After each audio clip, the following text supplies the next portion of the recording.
Rightio.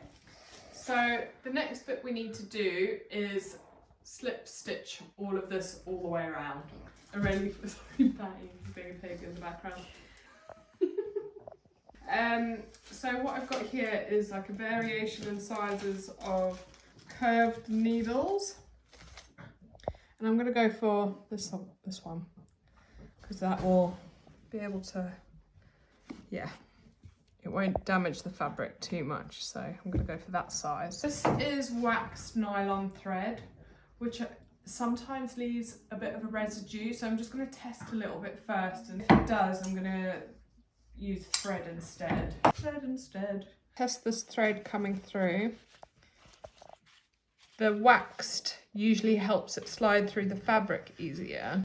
Can you see how that's left a little bit of a residue there? So we won't be using that. Which is actually really irritating because you've got to double it up. Slip stitching, you can actually use any colour thread because in theory you shouldn't be able to see it. I'm going to double it up. Okay, so that's all tied a knot in the end. Patty, you're making a fucking racket. Now this isn't going to cover very much, but you can start again quite easily. I'm going to start in the middle and I'm going to work my way out, just because sometimes it can gather up. If you start from this side and you go all the way along, you can end up with like a bit of a baggy patch there. So I tend to work from the middles out. And you want to hide your knot inside the fabric.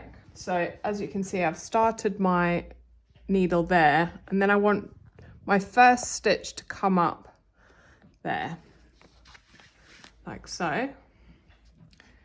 And then with a slip stitch, you come just one stitch behind, like so.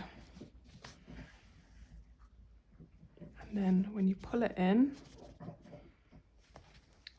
hides it. So you're only ever going in one side of the fabric to the other. So this is on this base, so I'm only going to go on the back fabric now, and I'm going to go in that little channel that I've made where I folded the fabric over.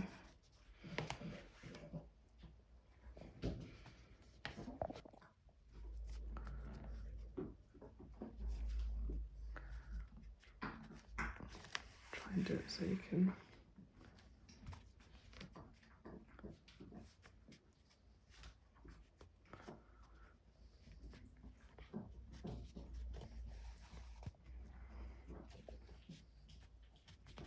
There you go.